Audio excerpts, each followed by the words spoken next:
I'm amazed in the Chicagoland area how many homes I go to and I walk around the home, and if it's an old wood home, if it's not necessarily an old stucco home, but a recent stucco home, I always thought the little woodpecker on the Hardy advertising site was just the kind of a little, hey, we stand up to woodpeckers. I didn't realize that it was as big of a problem, especially in the Chicagoland area. So I have a lot of customers that call me and say, hey, listen, I've got this area of my house. Can it be repaired? What can we do? And what I traditionally, I've seen everybody try the tapes. So if you've had woodpecker problems, you know what I'm talking about. There's tapes. I've seen them put the plastic owls all over their homes. There's repellent spray that supposedly works well on it. I haven't seen, if anybody's had woodpecker problems, I haven't seen them have the ability to get rid of the woodpecker problem. What we end up doing with most of our customers, because the siding's older anyway, or because they've had issues, is we end up doing a re-siding.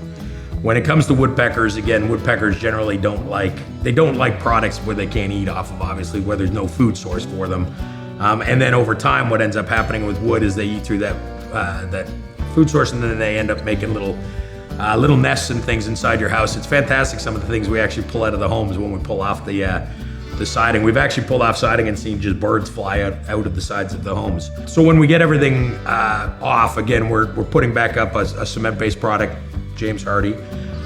There's also vinyl or vinyl composites, which tend to keep the woodpeckers away. Other than those two product lines, we really haven't found.